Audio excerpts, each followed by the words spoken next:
1935, the Lions win the NFL championship. The Detroit Tigers take the World Series. The Red Wings bring home Lord Stanley's Cup. Joe Louis begins his rise to world domination. This transforms the Motor City into Detroit, City of Champions. With the crack of the bat, we are off and running. It is Detroit City of Champions, the podcast. I'm Jamie Flanagan. Charles Avison. That dude wrote a trilogy of books all about 1 year. But that 1 year, 33 different championships.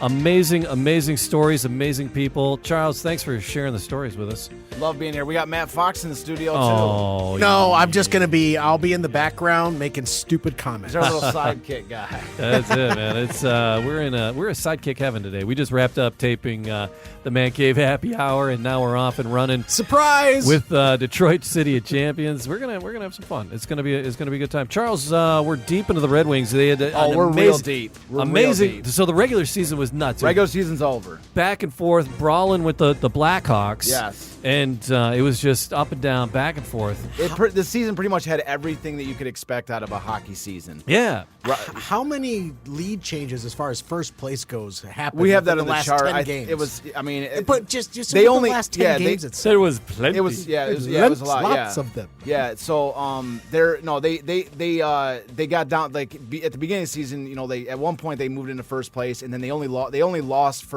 dropped out of first place one time. Right. And that was following I think it was following the Blackhawks game on Christmas night. I think that was the first, that was one of their big dips. But fair enough.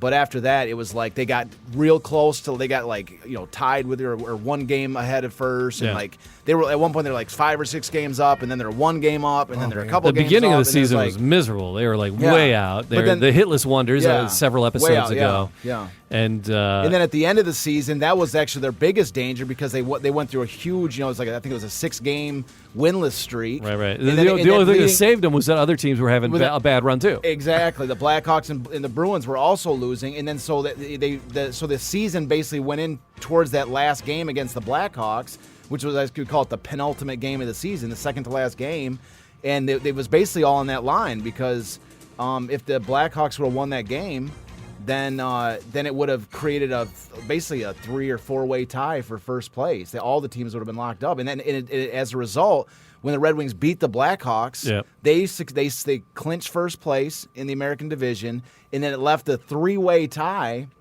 with the other 3 teams for second place, which actually necessitated a quarterfinal in the hockey. Usually there was only 2 rounds. You'd have 2.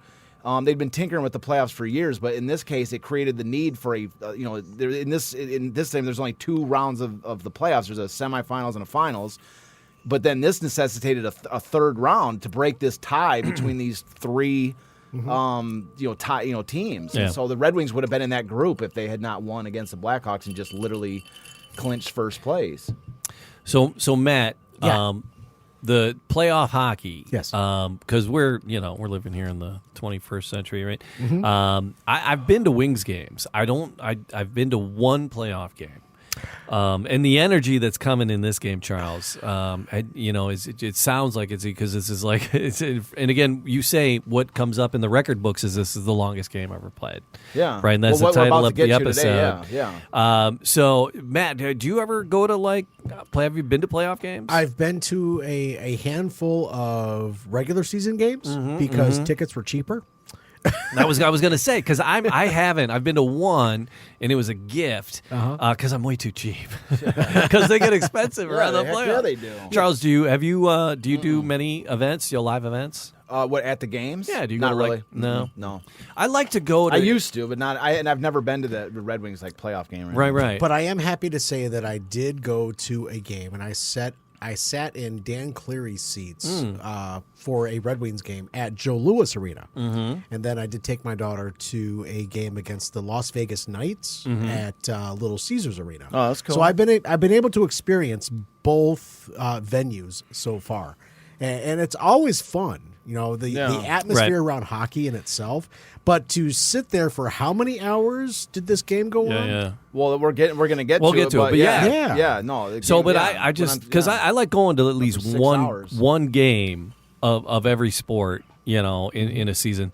If I miss one, it's usually the Pistons. I'm not a big basketball fan. I've just never really gotten into going to games in person. I've watched, I don't even know how many games. But I usually, and I used to be the type to watch every single game on TV. Right. But I used to just. I just love the experience. Yeah. Well, true. And I've been to plenty of games, but it's not ever really something like in the last few years. I don't think I've even been to one game for any team. Okay. As somewhat of That's funny, and you wrote the book on 1935. Yeah. Well, the state of it's sports funny. today No, I know. is It's a different beast altogether. And I'm not a connoisseur of sports. I enjoy sports. I enjoy watching sports. But when I'm watching it live, it's a very different experience. You actually have to pay attention. Sure. Because things move so much more faster when you're in person. Even at hockey games, football games, things move so much faster. So you're watching on TV, great. You got the slow-mo, but you don't get that really when you're live. I was really waiting for him to put a blue laser on the puck. And have it. Yeah. Once they can do that. Wait, they did that.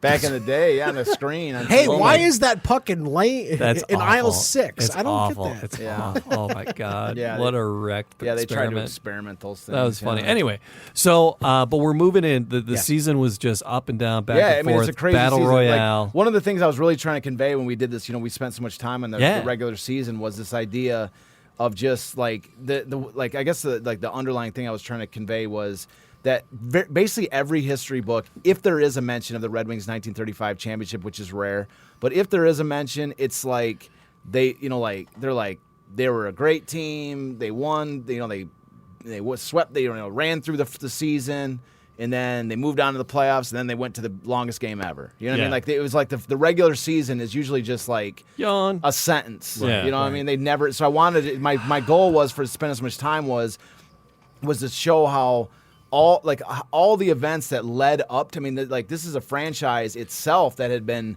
up and down, and names changed, and in the gutter at the beginning of the Great Depression, and they're newly named the Red Wings only a couple years prior, right? And that all these things are happening. They have this tremendous rivalries going at this moment. I wanted to try to show. The overall goal with all of it is to try to bring these people to life. That's our entire mission. Yeah. That's our entire mission is to show that it's not just a simple sentence and a word. There's a reason these people. This was the moment that Detroit fell in love with hockey. Right. More people should know about this, and that's our entire mission. Yeah. And it was this very specific team in this very specific series of circumstances.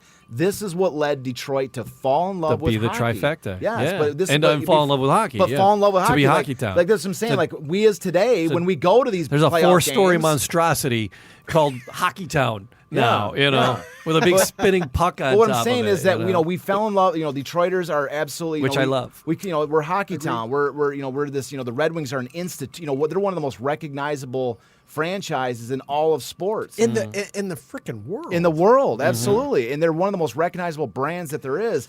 But this was the year that it really all started, and that's something like it never gets anywhere near the credit that it deserves. Yeah, I like a recent trend in the last probably 3 years, 4 years has been rap artists, urban R&B rap artists.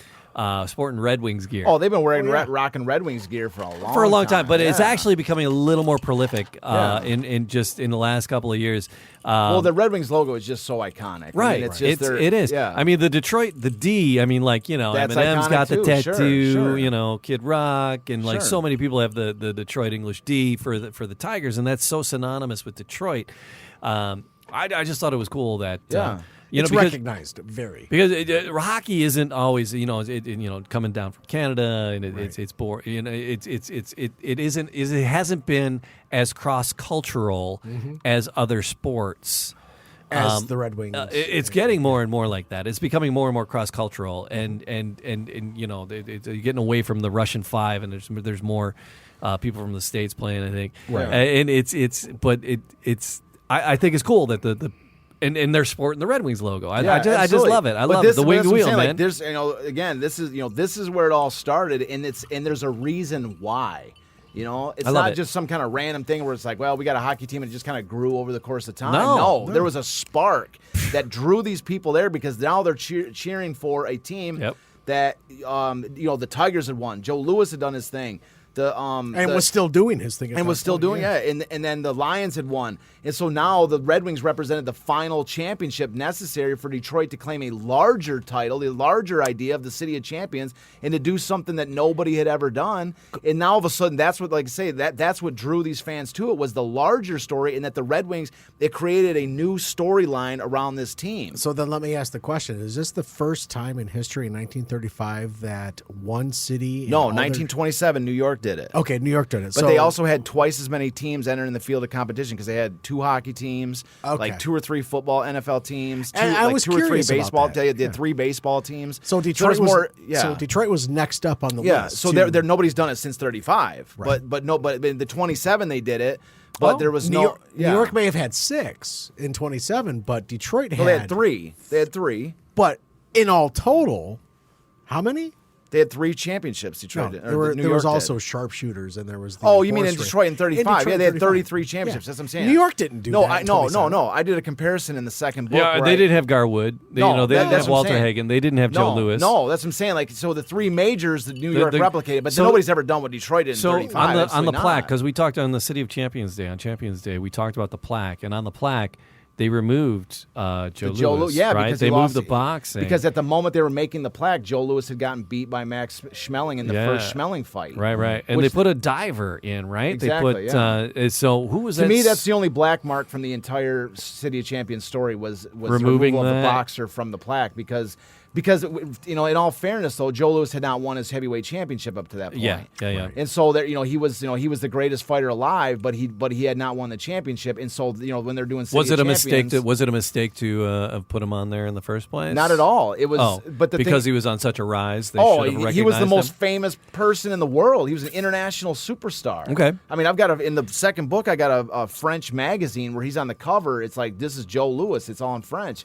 And like Joe Louis is the most recognizable athlete in the world. Mm-hmm. And so, when Schmeling beat him, though, it was a major, it knocked the wind out of everybody's sails regarding Joe Louis. It was a major, so it was kind of like. Will and can he rebound from this? He's the uncrowned champion, but now he's got to, leapfrog a couple guys just to have a chance at the heavyweight champion. Sure. So, and so at that exact moment, the plaque was being built. Right. So who is this diver that they put in? His name is Dick Degener, Degener. All right. Was this what type of competition? Was it an Olympic competition? Detroit or had swimmers and divers and all this stuff. Okay, so it was like the world's competitions or whatever. Yeah, they had the world's they had national championships in the swim team, and they had a national championship. So, Dick Degener was the greatest diver who ever lived. So all right, so we'll do an episode on Dick. Oh hell sure. yeah, maybe he's even won a major star in 1935. A couple, maybe more than one. Right? Did he ever jump a horse off of a thing? No, I don't think that. Kidding. No, I'm kidding. Yeah. Well, I'm not kidding, but I mean that was like one of those sideshow things. You would have a horse diving off a high dive. Some of the best pictures I have are of him jumping off diving boards and stuff. I got some great shots. So was that a good call to put him on? It was a bad call taking Joe off. All right, bad call taking Joe off. If you're gonna take Joe off, at the moment they had it. At the moment they made the decision, I'm saying. But that's the one. So is there something else that's like, oh, dude, they should have put Garwood on, or they should have? It doesn't take away from what Joe did in 1935. No, I'm not saying. But you take Joe out of the equation. All right, we need another one. We got the 4. We got 3. We got baseball, football. Well, they're doing the engraving, so maybe that was the easiest thing to convert it to. They already cut out a boxer, and so maybe that was the easiest thing to convert a boxer into. Okay, all right. No, I was just curious. If in your opinion, you're like, oh no, they should have recognized Garwood, or they should have, Well, yeah, like I say, there, it was just one of those things. They recognized Joe Louis at the City of Champions banquet. All those things. So it's just it's the interesting. It's the fact that we're looking at it from 80 years later and saying we wish that they would have kept it. What I mean? But at the time he wasn't the champion, so they're not. And that's one of the biggest sort of. Like mistaken things is that Joe Louis was champion in 1935 and he wasn't. But I make a case in the second book that what Joe Louis did in 1935. I'd say this was the greatest, regardless of the fact that he won a championship or not. What he did in 1935 was the greatest individual season in the history of American sport. And I make a case for that's literally the entire arc of the Joe Louis section of my second book was making a case for why Joe Louis in 1935 was the greatest individual season in the history of American sport. Okay.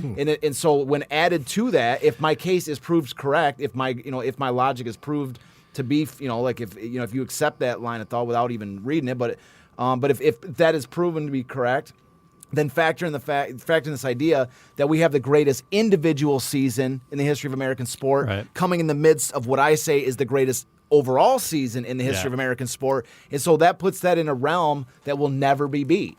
So it's not only the greatest season that ever has happened, but potentially the greatest season that ever will happen. So that's sort of where we're at. But we're getting off the topic a little bit. I want to get back. All right. So the Wings and the success they had in the season leads to this playoff, which is going to take up. How long typically, Matt? All right, play with that, Matt. I'm going to flip to the other camera. So how long typically were the playoffs? In this day and age, they were, like I said, they were changing the playoff structures a little bit. They were tweaking it every year, but at this moment in time, this was a very unique style of playoffs. Okay. So the way that they did it was you had 2 rounds, okay, 2 rounds, and it was best of 5 semifinal and a best of 5 championship final. However, as I mentioned, in this particular year, the 3 teams in the American division all tied for second place. Oh, so it necessitated. It necessitated a playoff. They brought in a team from the Canadian division that was at the top of the chart. And so they had so what they did was they had 4 teams in a quarterfinal. So there's a 3-round playoffs in this case. Mm-hmm. But the third round only revolved around those 3 teams that had to try to break this deadlock. All right, and so. Anyways, were the Wings involved in that, or did they get a bye and they had to figure out who's going to play? But this is what's interesting, and it's almost what's different about that playoff sim. What's really different, besides just the number of games, was the idea that the Red Wings were going to play the Montreal Maroons. Okay, and the Montreal Maroons were one of the greatest hockey teams ever assembled. Right. And so they won the Canadian division of their. So that's what's different is in today's structure. The way it works is like the strongest team would play the weakest team. Yeah. In this case, it was the 2 best teams in hockey playing each other first, right? So pretty much the finals happened first. There you go. You're playing the bronze medal team, and even in their day, there was criticism of it because they even said, "Why does this make sense?" It doesn't. They were even saying the same thing. There was criticism of it at this time, saying. And they were saying that the problem is that the 2 best teams in hockey get to batter themselves, batter themselves to death, and then second or third best teams slip into the Stanley Cup championship and have a team to knock off, have a chance to knock off the best of the team because they just got beat to death by beating the other best team. So it should have been like that. This is, I believe they switched it up after this year, but that was a major downside and a major negative of this year. Was not a negative of the year, but this was a major sort of issue was, even in their day, they complained about the idea that the 2 best teams were going to play each other first, which basically makes no sense. Right. So, but anyways, regardless, that is what happened. And so, but what I wanted to, we were talking about last week and I would talk about it right now, is that I wanted to introduce the Montreal Maroons to kind of give a little bit of an idea of just what the Red Wings were facing in the first round. Let me know when you need which of these graphics. Okay, yeah, so just a sort of an overall. Everybody, when you hear Montreal Maroons, people today are like, who's that? What a maroon! That's all I remember is Bugs Bunny.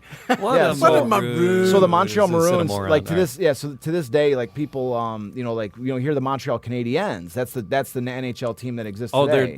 Did they derive from? Did the Maroons turn into the Canadiens? No, fair not play. at all. All right, sorry. Okay. So the idea is that inside Montreal.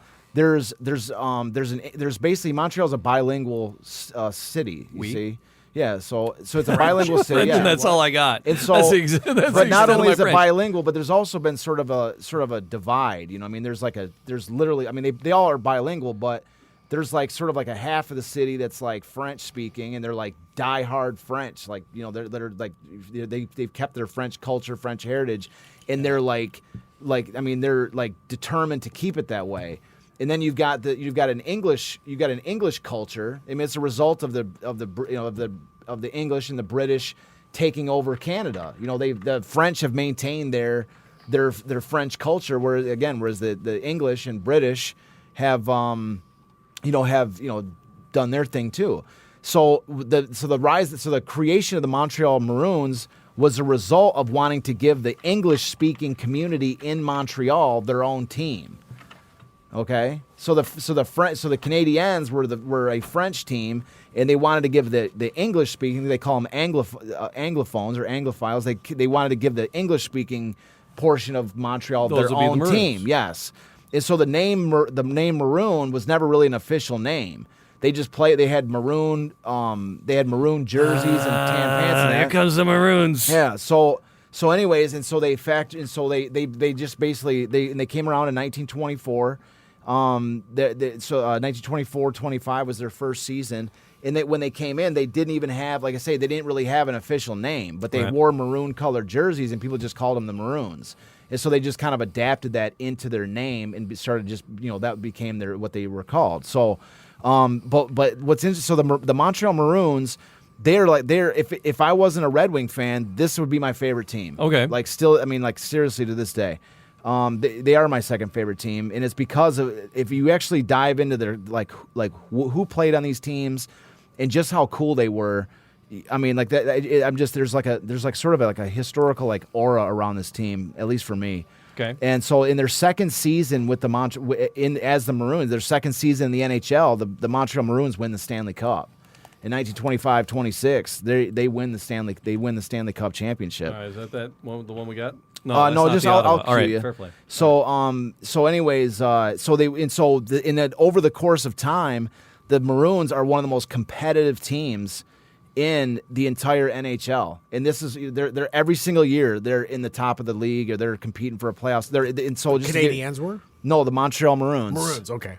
I'm sorry. So anyways, over the course of their 14-year existence, because they were one of the casualties of the Great Depression. In 1938, their season, they played from 1924 to 1938. So over those 14 years, they made the playoffs in 11 of those years. They were in the playoffs. They were an incredibly competitive and talented team. Absolutely, some of the best players that ever come through the NHL came through the doors of the Montreal Maroons. They're one of these teams that eternally struggling with money, always having to sort of they identify a talent. The guy would be awesome, become a legend, and then they would he would get sold to the shopped out somewhere Boston else. Bruins, It was like your or an damn American farm team. Basically, yeah, they were a great team, and they would lose their players because they couldn't afford to keep signing them. Kind of what the Olympians were in 1935, almost, right? What the Olympics? The Olympics. Yes. Well, no, they weren't. No, not at all. They weren't like that at all, actually, because they were they were an NHL team. The Olympics were an IHL.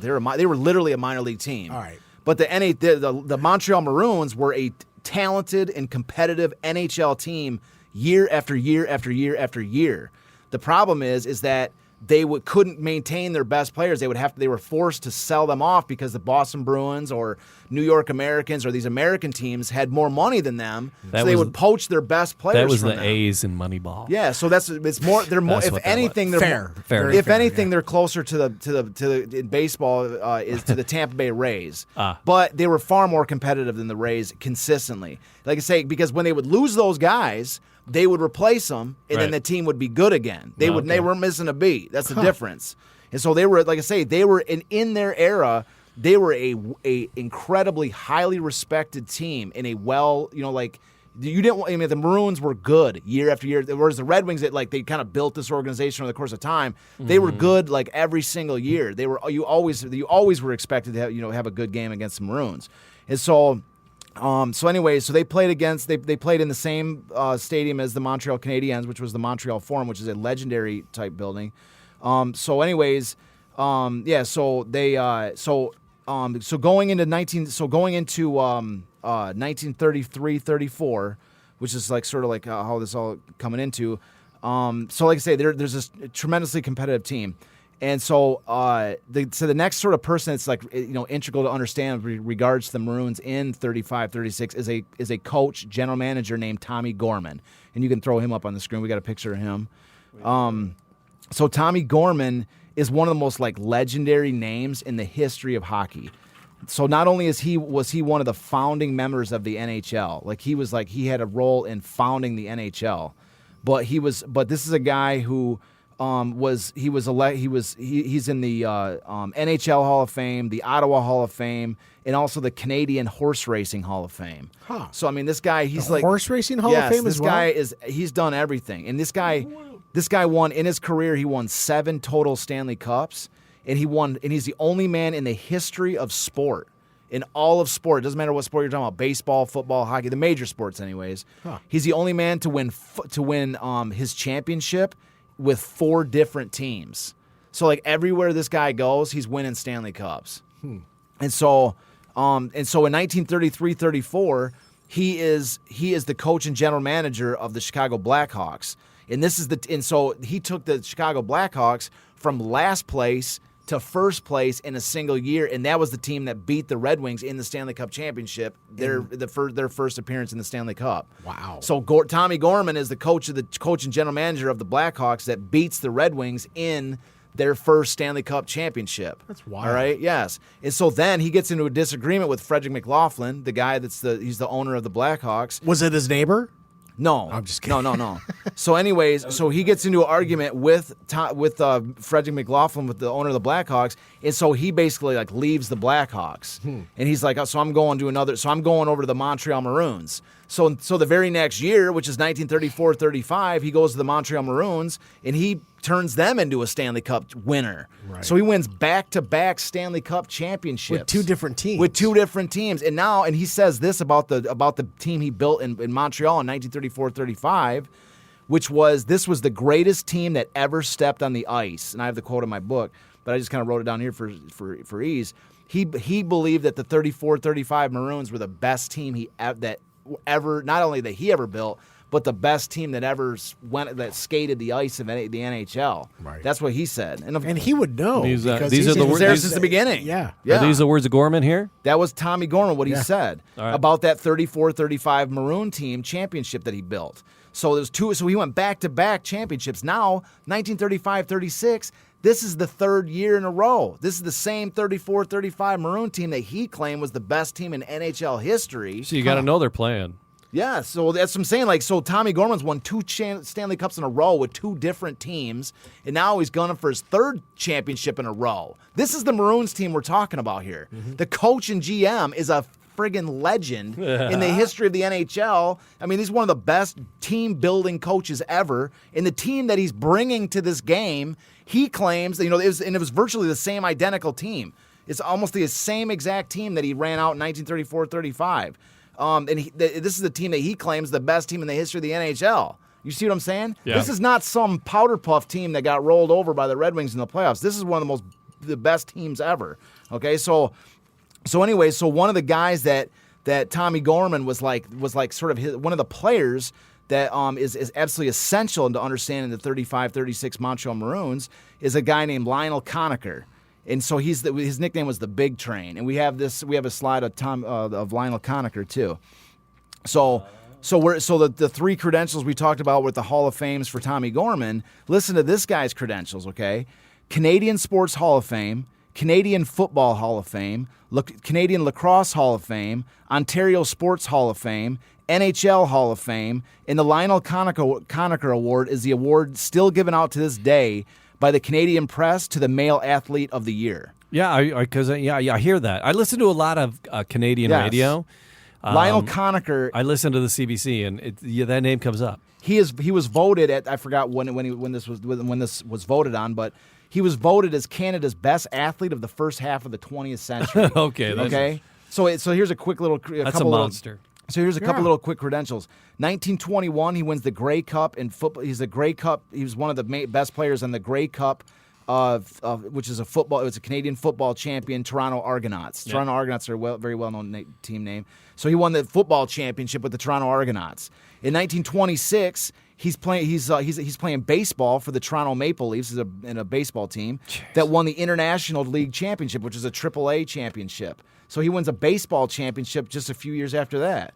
Do you know what his stats were during that season? Oh, I'm trying to run down. We've got a bunch of, fair enough. I'm just curious. Oh, if anybody that's interested in Lionel Conacher, man, there's a lot of. I'm telling you, I've got a comic book on Lionel Conacher. It's like they did a 1950s sort of like a retro, after just talking about the history of hockey, and I have this incredible Lionel Conacher comic book. It's just so great.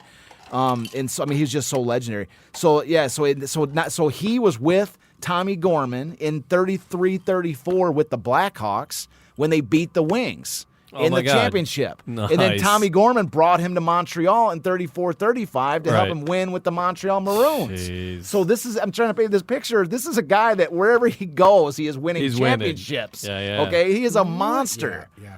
He is a monster, and then there's from what I was kind of reviewing my notes today, various wrestling, boxing, and lacrosse championships. Okay, I don't even know the Lacrosse? dates. Yeah, Really? it's like it's just a quick note. Just to summarize the story. Well, here's the thing about various wrestling sport. You know what I mean? Like he's got so many of them that you just have to put various. So in. I think his career was sports. Absolutely, It's He's one of about the greatest athletes today are get so specialized and they get so focused, and that is the problem. It's actually if they get to college, it's interesting how like college baseball players become, or like college football players become baseball players, or college baseball players become football players. Right. I think it's interesting, but a lot of times they're very, very focused on their Absolutely. sport, and even through high school, and then it's causing like injuries like crazy in young people. It's these repetitive injuries because kids would play. They would play baseball, and then they would play football, and then yeah, they would they play play all of lacrosse, it. and they would play different. And you'd use different muscles, and you'd do it in Bucko different ways. Bucko McDonald, they viewed Bucko as the sort of Right. heir to Lionel Conacher because Bucko McDonald had come from the lacrosse fields, similar to Lionel Conacher. And then he was a big bruising defenseman, just like Lionel Conacher. In fact, leading up to this playoff matchup, that was one of the big matchups that they were saying was that Bucko McDonald was the new Lionel Conacher. How was he going to face off against the old Lionel Conacher? the Lionel. Conacher. Yeah. So it was kind of like that was like his guy that they were tasked to sort of face off against. Yeah. So that was the matchup that the media was touting was this new the new versus the old. So anyway, so this is one of the guys in the Montreal Maroons. Okay, Yeah. Lionel Conacher. He's like an absolute legend. All right. Yeah. And so that's one of the guys. Another one of the guys, which is also one of my favorite players from this early era, is the captain of the Maroons. His name is Reginald Hooley Smith. Everybody knows him today. Everybody, whenever you hear his name, it's Hooley Smith. Right. But his first name is Reginald. Reggie. Yeah. So he's the center. He's the center of the Maroons. He's the captain of the Maroons. We have another graphic with Hooley Smith. In this graphic, this is a graphic that we've used on numerous shows before, because Hooley Smith played with Jack Adams on that 1926 championship Ottawa team. Damn. Yeah, that was I believe that was his first season in the NHL. Mm-hmm. And it was one of his first couple seasons in the NHL. But then what we're going to talk about, the longest game, was against Jack Adams as well? No, Jack Adams, the coach of the Red Wings. Okay, I'm sorry. Yeah. I'm trying to get ahead of myself. Yeah, no. I'll tell him. I'll go with the story. Enjoy the ride, man. Yeah. Enjoy the ride. I'm working on it. Yeah, so one of the things we talked about in a previous episode was there's the Ottawa Senators had this in 1926-27. They had this incredible team that won this Stanley Cup. In this one team, this very special team, Things just doing its own. yeah, this very special team, this Ottawa Senators team had like every person on this team was like involved with this Red Wing story in so many different components. Yeah. The graphic that we're using right now is like the 5th time we've used this graphic. God, yeah. The coach of the Detroit Olympics, Matt, the coach of the Detroit Olympics was the trainer of the Ottawa Senators, not from 1926. Nuts. There's so many players. In fact, when we get to the Toronto Maple Leafs in the finals, there's 3 more guys from the Ottawa Senators. I think there's 3 more guys from this Ottawa Senators team that all play a role in this cup. This one team was like just an absolute powerhouse all-star team that like after that season was over, they just kind of like dispersed across the NHL, and they all sort of synced back up in this one year. Like they all sort of crossed paths. So it's just fascinating, and that's what I'm saying. And Hooley Smith is one of these guys. The fact that this Hooley Smith, he is a Hall of Famer.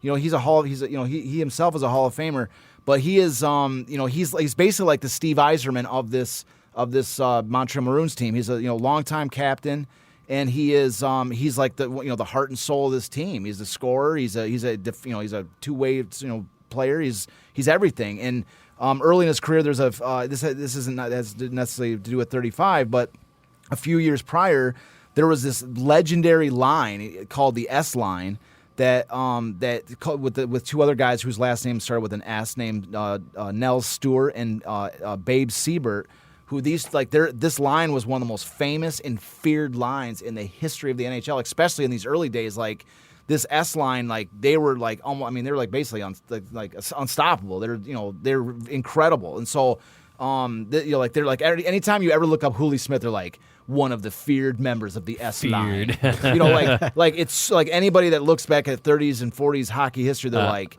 the S line, you know what I mean? Like it's just almost like mythical of how good they were, and he was one of these, one of the key components of this line. Jeez. And so, which was this line for the Montreal Maroons. So anyway, so the Maroons got Hooley Smith in his prime. Okay, that's who they got. That's their guy, right? And then the last guy I want to talk about is a guy named Lorne Chabot, who is the goalie of the Montreal Maroons. He was acquired actually in mid-season of the 1935 season by Tommy Gorman in exchange for a fellow we talked about last week, or 2 weeks ago, Toe Blake, who was the guy that started the big riot at Olympia when he tried to club Ebby Goodfellow with his stick. Yeah. That was the guy. So Toe Blake himself became a Hall of Famer and is one of the greatest hockey players of all time, actually, or at least in the early days of hockey. Just a tremendous player. And so he came to that. He came from the Montreal Maroons in exchange because the Maroons were having a bit of a goalie situation, and the guy they got, Lorne Chabot. The Maroons knew who they were giving up in Toe Blake. Mm-hmm. Toe Blake was a tremendous player. He was even in this season. But the guy they got, Lorne Chabot, I'll give you a little bit quick rundown of him. All right. He'd already won two Stanley Cups, one with the Rangers in 1927-28, one with the Toronto Maple Leafs in 1931-32. In 34-35, which was the year prior to this 35-36 season, he'd won the Vezina Trophy as the best goaltender in the NHL. He was the first NHL player on the cover of Time Magazine. And that's what another graphic we have to show up on the screen there. Is I actually have the Time Magazine cover with him on it. That's the first NHL player ever on the cover of Time Magazine. In Hockey News, after his career's over, 2010, Hockey News listed him as one of the top 100 NHL players of all time. He was ranked number 84. The 20th best goalie according to their list, and he's the only person in the entire top 100 players of all time that's not in the Hall of Fame. So even though Lorne Chabot isn't in the Hall of Fame, he has the credentials to be so. Mm-hmm. So he is a tremendous goalie. This is a guy they're facing. So this is the guy the Red Wings are facing in goal, who is one of the best premier goaltenders in the entire NHL. And the Maroons knew it. That's why they traded one of their top talents, which was Toe Blake, to get him. And and this is a quick little fact, the second longest hockey game in the history of the NHL, he was the goalie, and he won that game. That was in 1932-33 with Toronto Maple Leafs. The second longest. Yes, which leads us to the longest game. The longest game, which is what we're about to start out talking about. And it took us a while to get to the longest game. Yeah. Yes, but this is, I'm trying to paint a picture. I want to paint a picture of the team they're facing because the story about this longest game ever, it's always been like, oh, they played the Montreal Maroons, and it's the longest game ever. No, it was incredible. It lasted for, everybody runs down how long it was and the score and whatever. But there's no context about the game itself. Right. The reason this game, this is a battle of heavyweights. Right. All right. The Red Wings are an incredible team, as we've seen all year long. They had this slugfest in the regular season, and now they go into the playoffs against the top team in the Canadian division that's like one of the best teams ever, coached by one of the best coaches, GMs ever, with one of the best goalies ever, with Hooley Smith and one of the Lionel Conacher and a series of all these other guys. It's a list: Baldy Northcutt, Dave Trottier, Earl Robinson, Gus Marker, Alan Shields, a bunch of other guys. Mm-hmm. This is one of the best teams in the NHL history. And then, without further ado, we can talk about this, the longest game ever, which was the very first game of the playoffs for the Red Wings. When they go to Montreal, they go to the Montreal Forum to face this team, and right off the bat, they have the longest game in NHL history, a literal slugfest with this thing. What's the date of the game? So I've got it right here. It was I'm terrible with the actual dates. No, you're good. So anyways, where's that? So I'm going to start with page. Because it's the very first game of the Stanley Cup playoffs, right? It's the very first game of for the Red Wings, anyways. Right. The semi. I think they might have played the semifinals before they got there, but so anyways, okay. So here is So it was. So the game was on March 24th. Was the game Of 1930. 36? Okay. Yeah. So I want to read to you sort of like a summary, just like a 1-page. There's this. As you would imagine, the summary of the game is about 8 pages long. Oh my Of god, course, because that's the longest game ever. how Yeah. many hours? Leo McDonald was banging the typewriter keyboard for a half a day to get this You story need out. you need some ink to get that done. Exactly. Yeah. And it's Leo McDonald, our buddy, is going, my God, Oh, I got to yeah, cover yeah, this yeah. story. Because this day and age, a normal hockey game lasts what? Hour and a half, 2 hours. Hour and a half, this an hour and a half, yeah. Right. So So this game was- goes on for 6 hours. Geez, so let's start at the beginning. So Yeah, so this is a great because it's a nice little overview. Leo's his first page, the first page I'm going to read is a nice little sort of summary overview of all the stuff, and then I can talk, and I have a few more quotes about some of the particulars that were really interesting from that night. And so again, before I even say it, this game, this is pretty much whenever anybody talks about the 1935 Red Wings, they'll mention that they won the championship, but this story is pretty much the only thing you ever hear. Right. You never hear about the regular season. You never hear about anything that came after this. You never hear about really anything that came before it. You hear about the We've longest done game like ever. 11 or 12 episodes on this already. Yeah, there's every But single. no, I thing. mean they've all been like really important too. That's what I'm saying though is that This all so this builds. is our take on this story. We're actually Sure. diving into it and setting the context and the framework. So Hell it's, yeah. so I'm going to read you the sort of the overall summary, the quick summary of it. all right. So Madere Mud Bruneteau, slim and sleek French-Canadian lad, just turned 22 and playing his first season on big time, this morning emerged hero from the longest, most bitterly fought game in the long and glamorous history of hockey. I love the clock- language, man. Yeah, it's Leo McDonald's second to none. The clock pointed to 22 minutes after 2 when young Winnipeg boy's storybook goal came, breaking up a thrill-packed, puck-pounding contest that smashed records for time and sent the Red Wings flying out in front in their first game of their Stanley Cup Series with the Maroons by a score of 1-0.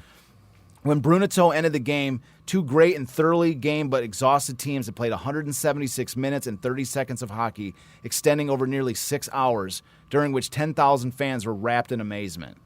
So the title of this next break mark made in Toronto in 1933. Staggering up and down the ice on weary legs and feebly trying to check one another, the contest ended was in its 9th period, 6th of overtime. So 9 periods, 6 overtimes. The old mark was 164 minutes and 48 seconds, established in Toronto in 1933 when Ken Doherty's lone goal won for the Maple Leafs over Boston Bruins. Sharing fame with Bruneteau was Hec Kilrea, veteran of many Cup playoffs and still ranking as tops among money players.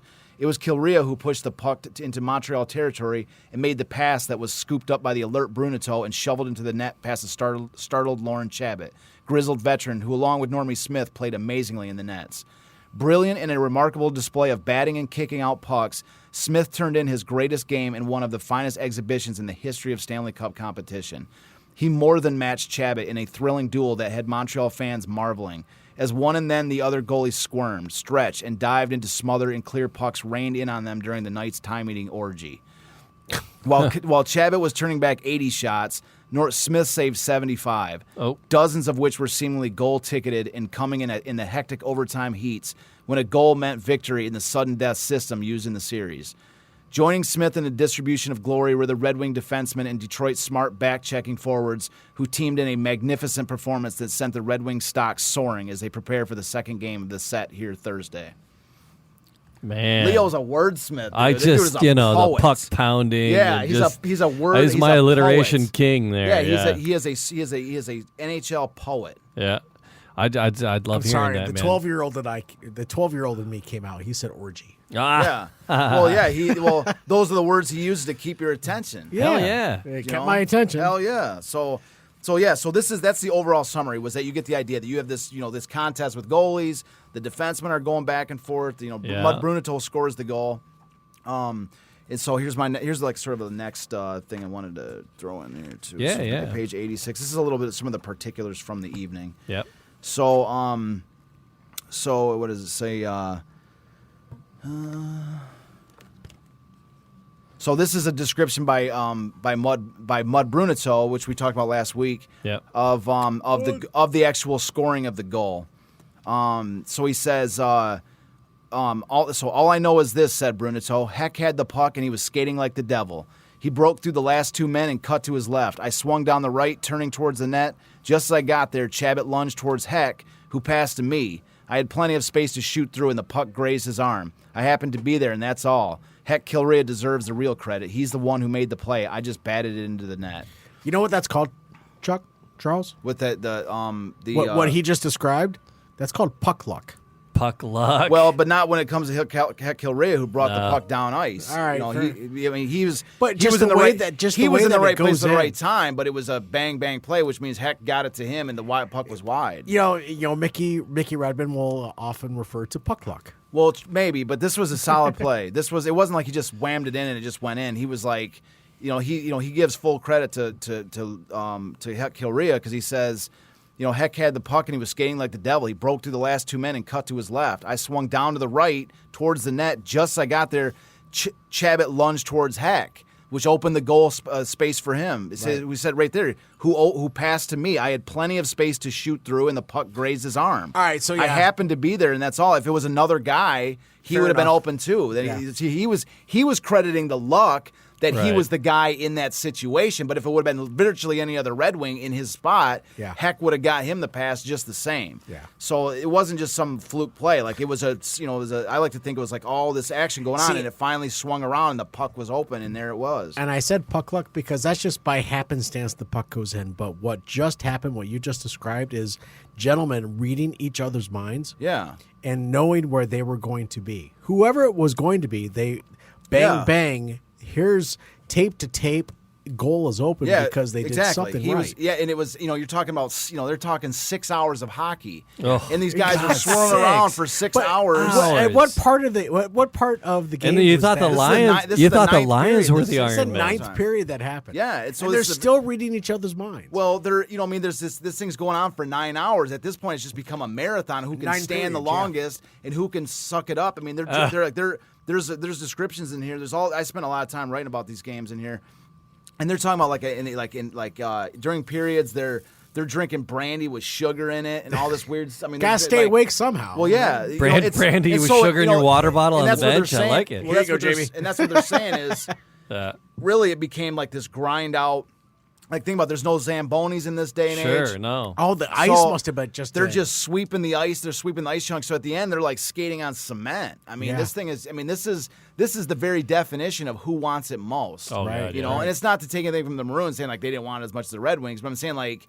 this was an absolute marathon grind out, like this is I forget about final battle type. And I forgot about because in the century that we're in, the 21st century, the ice has to be pristine. It has to be in a position. Oh my God, yeah. It has to be perfect for them to skate on. But you're going back to 1936 when they were skating on, as you said, concrete, right? Barely. Yeah. Barely. I mean, pretty much because there's no Zamboni. They can't refresh the ice. Right. They're just sweeping off the extra ice that they've carved out with all their skates for 9 hours. Yeah. So there's no extra ice being 9 made. periods? Yeah, 9 periods. Yeah. So every once in a while, they could dump a little bit of water on the ice to try to get it to freeze a little bit. But I mean, how fast is it going to freeze? It's not. No. So the ice is just chopped up in chunks, and so that's what I mean. Like this is the kind of imagine. That's one of the things I guess. So let me go back to puck luck. I'm just kidding. No, I'm saying that's one of the pictures that I think a lot of times when you talk about just the stats, like how long the game was and how many extra periods it went to and all this,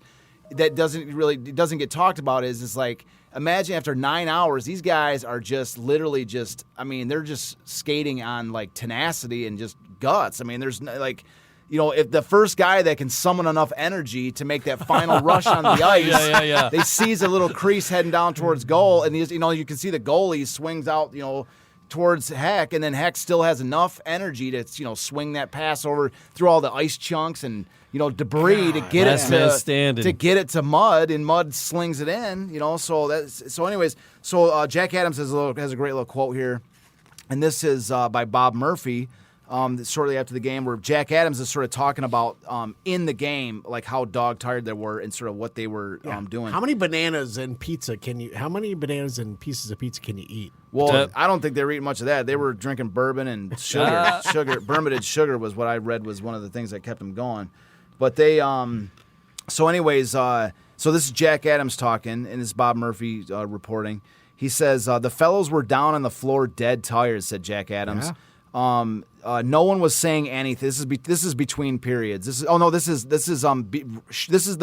the between periods before the final overtime period. So this is in between the 8th and 9th periods of the game. Gotcha. So the fellows were down on the floor dead tired, said Jack Adams. No one was saying anything. No one had that much energy.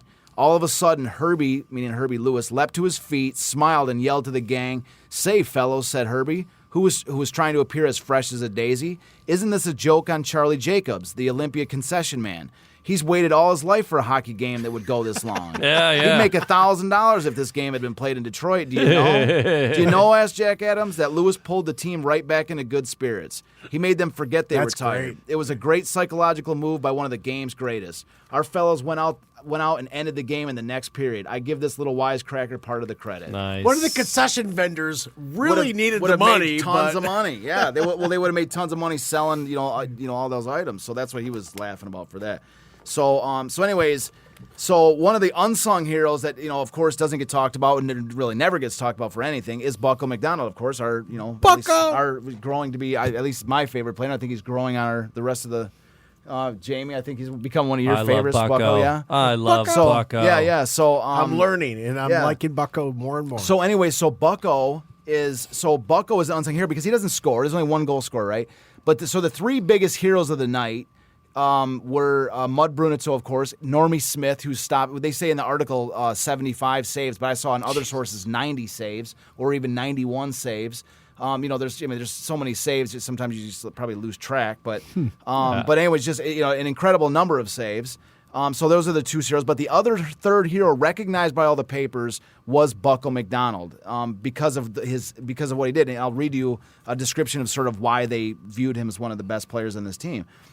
So he says. This article is by Bob Murphy again from Detroit Times. March 26th is the day after the game. So Bucko has a big night. And getting back to Bucko the Sacco, what a fierce, brutal job of body checking he did. He scattered and splattered Maroons all over the ice like hapless objects being twisted and torn in the grip of a cyclone. You said scattered and splattered. Yeah. I want to make sure I heard that. Man. I just freaking love. He didn't say it. Yeah. McDonald you said wrote, it. you Yeah. read it. Yeah, I haven't even got to the most Scattered colorful and lines. splattered. Yeah. Yeah. So in getting back to Bucko the Sacco, what a fierce, brutal job of body checking he did. He scattered and splattered Maroons all over the ice like helpless objects being twisted and torn in the grip of a cyclone. Having little else to do, this writer started keeping track of the men he sprawled on the glossy surface. After the total had reached 21, I quit counting. It became just another bruising bump. In the very first period, the first 6 men that McDonald checked went over like bulls hit in the forehead with an axe. He started with Ward, and then he sent Hooley Smith into a headlong spin. Twice in succession, he sent Marker spinning crazily to the ice. Then Shields was his victim. He got Marker a third time, a record of 6 for 6, which is good hitting even for Ty Cobb. It was then waved to the penalty box. He kept up the brutal assaults all through the game, and for those who love the Sacco type of an athlete, well, it's a shame you couldn't have seen the young giant rattle their bones in the Forum last night. He rattled them as no hockey player ever has. Jesus. So that's what somebody that saw the game thought about Bucko. I lost count at 21. Oh my God! It reminds me of that NFL player that had the towel on with the numbers of the players, and he was crossing them off as he was taking them out, and he got penalized like crazy. Back in, they would have applauding him, right, and carrying him out on his shoulders for doing that. And it's just I stopped counting at 21. 21. He was on a tear. It was just another victim. And he's but the great thing is when you're reading this Just and he another says, victim. he's reading this to you and he says, for those that love this style of game, it's too bad you couldn't have been there. He's talking to us 80 years later going, it's just too bad because I love that kind of game. He's like, it's just a shame you couldn't have been there last night. See, I like and I really enjoy the physical part of hockey where they time their hits and it's got to be legal. Yeah. But back then, Bucko, we talk about Bucko. Bucko was a smooth hitter. Yeah. He was he rarely got penalized. That's one of the things they've talked about with Bucko. There was a couple years after this, he went through the entire season without a single penalty, and his entire game was predicated on hitting people. This is a guy that was not just a mauler type of a hitter. He was a clean hitter. He would knock people down, and they were all clean hits. And so that's what made him special was that he was able to really he was able to remove other teams' players from the equation constantly, Right. consistently, and without removing himself from the game. That's what made him special. And that's like, and it, just his personality. Like every once in a while, we're going to get to it. Like when he would score these goals, and they were like he would score like 2 goals all year, but they were like 2 of the greatest goals ever. Like they were like just in moments where when you saw them, it emphasized or made the game, at that moment. Like they weren't just random goals he scored at the end of some crap game. They were like big time goals. Well, here's the thing though, right? There's no Sports Center. There's no 11 o'clock news. Yeah. There's no replay on this. So these words that they're trying to convey the emotion. This is the 11 o'clock news. This is the recap. This is these words are the Sports Center. Yeah. In a few grainy photographs. I mean, the photographs you have are great for the time. I mean, they are the Sports Center. They're trying crap. to right. Yeah, and these are you're right, Jay. The photos, it's like so hard. It's like because I want to get so into it, and I want to see it the way we see it now, because I'm sure it would be just like so majestic to see some of these things that unfolded. But they are doing that by telling us through the words. They convey it through. No, and they do. And as a journalist, I love what these guys are doing. You get it. You nailed it. That's exactly correct. And the color and the fun that they bring to what they bring to life. I that's why 3/4 of my indulgence in what we're doing here is listening to you these bring quotes, these words of these writers. I pull stuff out of here all the time. That's why I used them. That's why I was so liberal with the usage of these quotes. Yeah. The way that I tried to act was as somebody that sort of set up the situation, and then I turned it over for the writers of the time. I tried to bring their voices back. So I've got quotes all through here. And like I said, with the Bucko chapter, I got really lucky because there was so much information on Bucko. I didn't have to say a single thing the entire chapter. Yeah.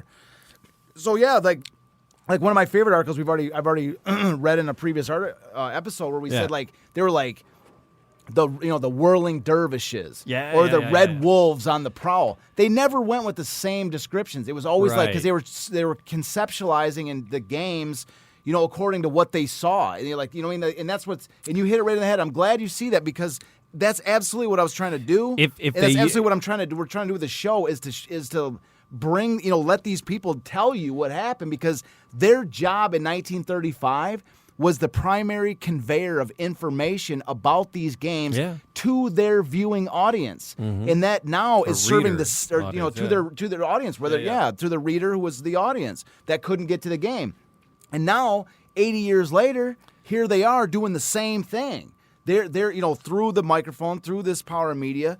But from their words 80 years ago, we're conveying that story, this game, to them. You see what I'm saying?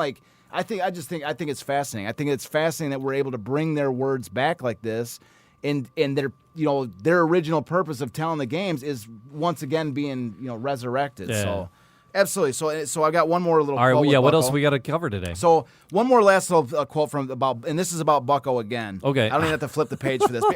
We love Bucko. Come on, I love Bucko. So anyways, this is one of my favorite quotes of the entire book. All right, I had to bring this in. Come on. This is one of my favorite things, okay? All right. So because Mud Brunito, there's a couple other articles about Mud where they're interviewing Mud after the game because he's a superstar. He's not a superstar, but he's a star at this moment. Everybody knows his name.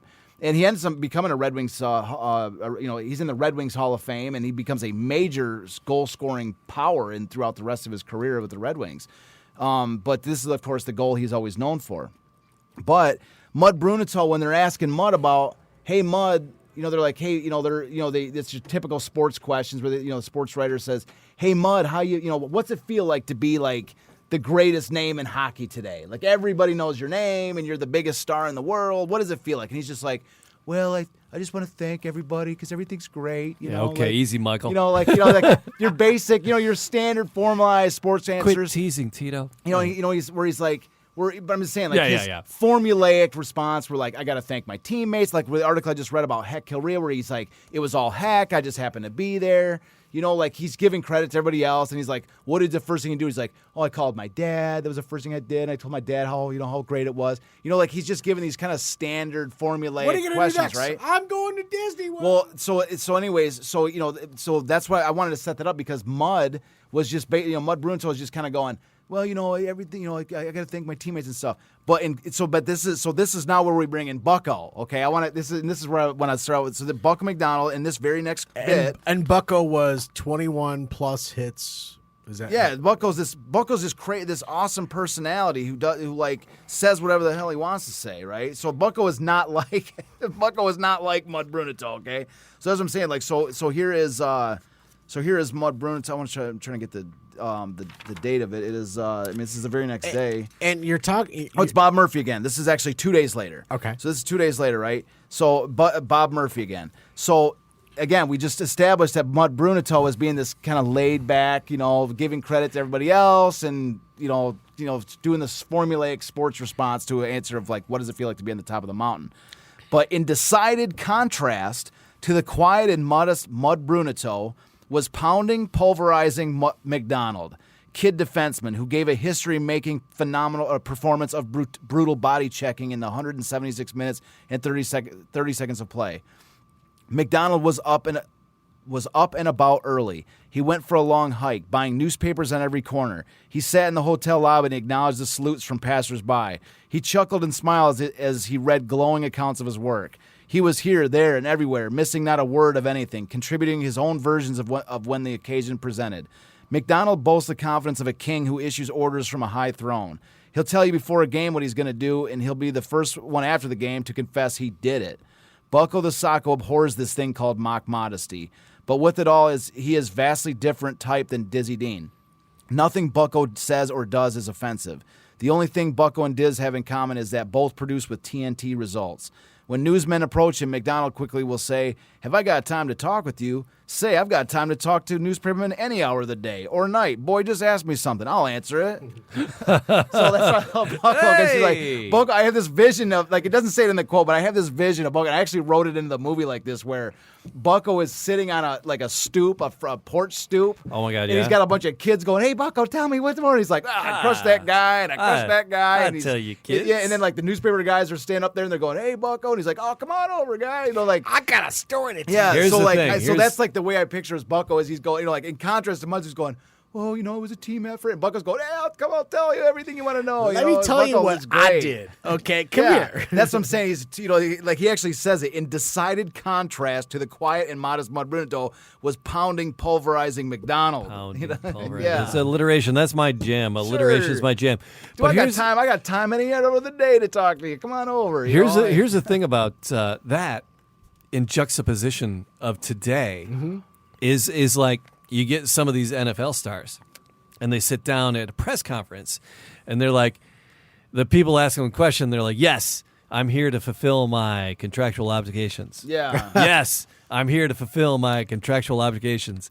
It's like, you suck. Yeah. You know what? Yeah. I want Bucko. I Yeah. want these guys who are like, Yeah, but it gives you this flavor to these guys. Yeah. About it. Just. But the other thing too is it's a guy who's like, that's what they're talking about in this case. Like, he's like basically just sitting there hanging out. Like, I was talking to a lady in the store today, and I forgot who we were talking about, but it was basically about how players used to be way more approachable than they are today. Oh, yeah. Like they would be like, it was just a guy like the Red Wings or Tigers or whatever.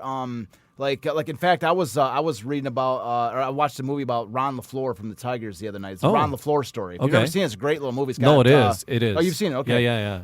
But he's in the movie, he's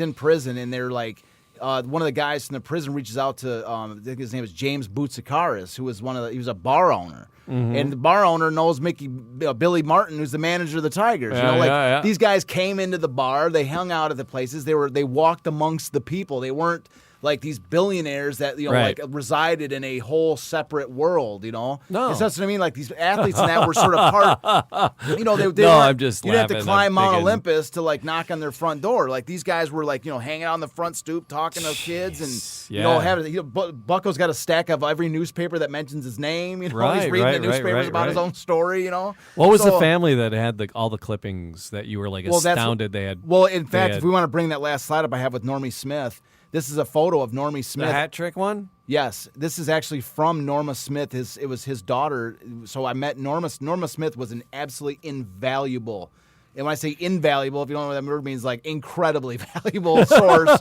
of Red Wings information from this time. I mean, there was so many photos. Like I want to just thank her again because I've thanked her numerous times. I think I've even thanked her in the show already. But she actually invited me into her house. She had Normie Smith and his wife collected every clipping from his entire Red Wings career. Yeah, you had mentioned that. Yeah, there was It's just the this greatest- this wealth of information. Oh, it's like going to the library and there's an encyclopedia where it's like chronicles. And it's every already day. focused for you. Yes, Yeah. and it's every single game for a several year you stretch. are my microfiche friend. Yeah.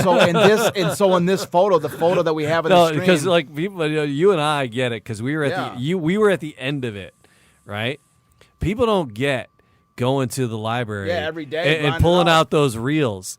Yeah. And putting them through the machine and then making those copies that were Yeah. like they weighed like about a pound. Yeah. Well, the photocopies of those, the photocopies I actually had for most of the photocopies I made, I like had it taped together and all this. Yeah, it's because the just- articles are so huge and Yeah. long. You'd have to do it. Sometimes it would cost you like $1 to just do one article. I know it's It cost it's, me. It cost me probably tens of thousands to print all the information for yeah. this. No, it's funny, but they had all these clips about him. But yeah, these are actual in like one clippings. collection. It Oh, was like yeah. it was like this is a dream it's like come a- true to it was see it. the And not only that, but she had a couple. the She Wicca had, clippings. but she also had photos, literal photos, Yeah. which is what I have to show on the screen. yeah, here. what do we got? What do we got? Well, so these are two things from Norma Smith's collection from her father, and one of them patch. I know is the cup photo. Yeah, so yeah, the go photo, ahead. the photo has like never been seen. That what we're showing on this photo has never been seen in the public, except for my books.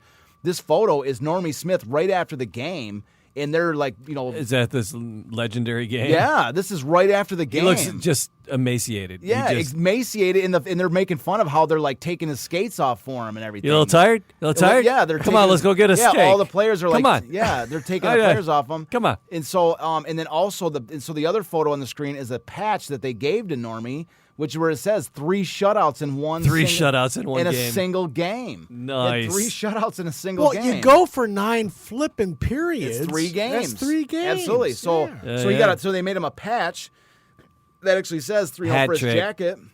Yeah, so you a say hat. How many goalies get a hat No, trick? So, of it was, 3 so it shutouts was in a game. That's what they called it. Was a hat trick of shutouts in a single game. Nobody ever has gotten a patch like that. Yeah. Yeah. So anyways, yeah. So Normie. So Normie. This is sort of like the last. Wait. The older gentleman in that photo, is that the head coach? Of Tommy Gorman. Oh no, that's Jack. Yeah, that that's- photo we're just showing. That's Jack Adams. Yeah. Absolutely. Yeah, that's Jack Adams.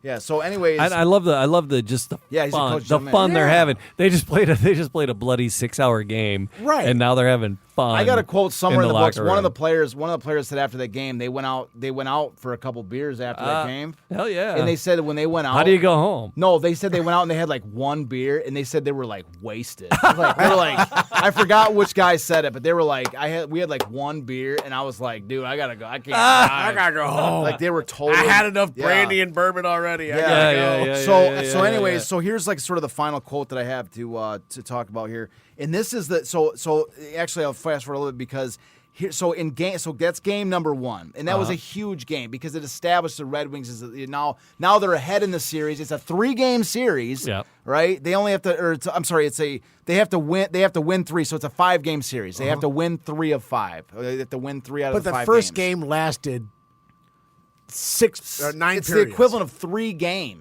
Yeah, in 9 one periods. game. Yeah. Yes, 3. They played 3-game equivalent, right? And so the second game, this is what's even more remarkable, and absolutely nobody has talked about this, is the fact that in game number 2, Normie Smith shuts him out again. He shut them out again. Jeez. This it was only 3 periods. Right. So after So the that's- longest game, when was the next game? How It many was like a days day or were- so. It was like a day later. It was like it was maybe 2 days later. Yeah, it was Okay, like all right. the next game 2 was on the 25th. The first game was on the 20. What was it? The 20th? Second or third? Looks like the 23rd. Yeah. All right. So it was like 25th, 20th. So there was like a day. They had a day off in between. But anyways, What'd you do on your day off? Nothing. Slept? Yeah. So game 2, so they're in Montreal for game 2, number 2, and they win. So Normie Smith shuts them out again. Nice. And then nobody ever talks about that. So he not only did have 3 shutouts in the same game, but a 4th shutout the next game against one of the best teams ever. See, I know what you're gonna Crikey. do. I've So seen 4 this games already. Yeah, so 4 games in a row, right? I've And so- studied you for 6 I've hours. seen you. So now after game 2, the Wings are up 2 games to none, and they only got to yeah. win one more. So now they head back to Detroit. All right. This is the final quote I want to read. This is when they arrive in Detroit, and it supports everything I've said about about how this season made Detroiters fans of this team. right. All right. About how how Red Wings are becoming. The Detroit is becoming a hockey, capital. And they're up 2 games to 0. And they're coming back to Detroit, and they're 2 games up. hockey They would have been town. happy with a split, winning 1-1 and coming back where they still this battle that was going to take them to 5 games. Which is still the same. But thing now they're today. up 2 games, And so anyway, so this is their arrival into Detroit. Okay, this is on the. So this article comes out March 29th, 1936. All right, so. Detroit's high-flying Red Wings, Stanley Cup bound, even though they say Stanley Cup bound, even though they technically weren't at this moment. There's still one more game to play. But he's like, they're so friggin' awesome, they're headed to the Stanley Right. Cup. That's why he said it like that. So Detroit's high-flying Red Wings, Stanley Cup bound, came home this afternoon to be greeted by a rip-roaring reception and an impromptu downtown parade. Hundreds of fans crowded Brush Street Station to pay tribute to Jack Adams' men who took both games from the Montreal Maroons on the latter's home ice. "Where's Smith?" yelled the crowd. "Give us Normie Smith." The gallant little Detroit goalie was one of the last to be cited by the crowd. He blushingly received the ovation and then entered a car with Mrs. Smith. Most of the players' wives were on hand to greet them. Cars had been provided for the occasion, and a police escort brought the players from the depot on a tour through part of a downtown district. Signs were painted on all the cars. "Stanley Cup bound," one sign read. "Hail the Conquering Heroes" was another. "City of Champions," another. Ruddy-faced Jack Adams beamed at the reception that carried with it much backslapping for him.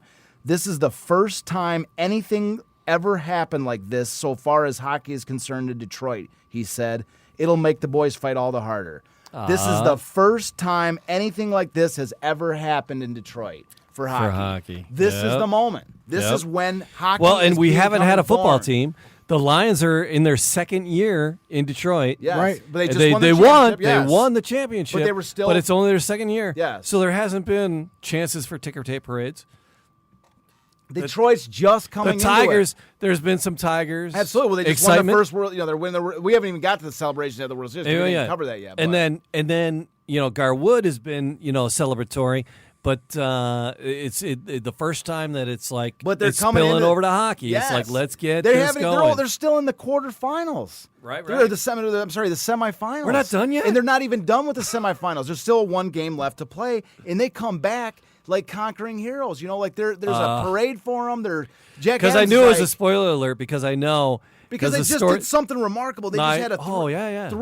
They had a 9-period shutout, and then Normie followed it with a shutout of a game too against one of the best hockey teams ever. Jeez. They're like, man, this team is for real. They're excited. The hockey fans are excited because the final game is on Detroit home ice. Again, well, not the final game, but what ended up turning out to be the final game, which was a 2-1 Red Wings victory. Right. So they swept the Maroons. And so in the first period goal scored against Normie Smith in that game number 3 ends his shutout streak at 248 minutes and 30 seconds, the equivalent of 4 straight shutout games in the playoffs. In the playoffs, still a record today. Smith's 6. So basically, But you don't hear that. You don't. This never brought No. up. No, and then so here's a quick fact: is that in the entire regular season, Let's get Belfour on the phone. in the entire regular season, With Normie- some we probably bourbon. could. so with some bourbon, yeah. So in contrast, right, Normie Smith in the regular season only had a total of 6 shutouts in the entire 48-game regular season. He played all But in the 48 games. playoffs, he had had how 4. many? 4. And he had 6 in the entire regular season. That puts into context. The top shutout guy in the entire NHL only had 9. That was Tiny Thompson. He had 9. And Normie has 4. So who the 6-hour game in 2 games? was there in one? 2 games. So was there one goalie in goal for that whole 6 hours? Yeah, him and Lauren Chabot. Lauren Chabot was the Maroons goalie. That was the only guy. They didn't have a backup. So they didn't. They didn't even have a backup they didn't goalie. pull the goalie. So at you all. can't. They didn't even have a backup goalie back then, dude. There's backup goalie. The guy who was the backup goalie. I tried to find information on He's him. a And he trainer. doesn't even like. No, He was a yeah, trainer. he was basically. There's a guy in the photo where there's 2 goalies laying on the ground with their like legs in other directions. Yeah. He looks like Who's a that little other guy? Nobody knows. The other guy, literally, I couldn't even write about him. Right. He was like, I mean, almost like they just put him in the photo just to have another goalie. They didn't have another I goalie. need to balance the photo. There was- Somebody put some pads literally, on. like, I did my best. I didn't want to leave. Like, my goal was to write a story about every person that was Right, in right. those. It was especially on the team photos. But and the that shit. backup goalie wasn't needed. They didn't. Well, they never. Like, I don't even think he was like because in the Blackhawks game, Normie Smith was injured in the first period. They talked about how he got hit in the groin by a puck, and then like they were like he was a game goal. He came back out and played through it. Like. But they're like, there's They didn't no have anybody else. They didn't have anybody. So if he didn't do it, he didn't Normie, have a guy in goal. Normie, or something. you go walk it off in the Yeah, hallway. they didn't have anybody else. You go walk it off because you're coming back They in. don't have anybody else, Normie. We need you. I like- broke my dick, coach. Yeah, that's it. That's Yeah. it. So Rub anyways, some dirt and get back in there. So anyways, so the Red Wings. This is the final little bit here. All right. Is that game 3? So the Red Wings win game 3. They had I've got there's the book number 1 has got a ton of great quotes because there was no animosity between the 2 teams. Sure. They both shook hands.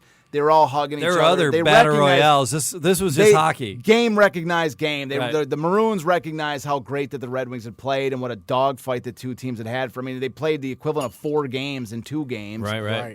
So they were, or 5 games, including the 3rd game. Can so you imagine, anyways, though? so the. Good. They're going through the line. Good game. I'm tired. But Good game. but all I'm the tired. Maroons Yeah. the Maroons Good swarmed game. Normie Smith. They just Oh, they did all they? oh Nice, yeah nice. they showed him like there was the rivalry between the Blackhawks and Red Wings was totally different than the Maroons. The Maroons Yeah. were there was like two of the best teams in the league slugging it out. There wasn't like the animosity. I didn't even see any fights. There was really no fights in this game. No, it was all pure hockey.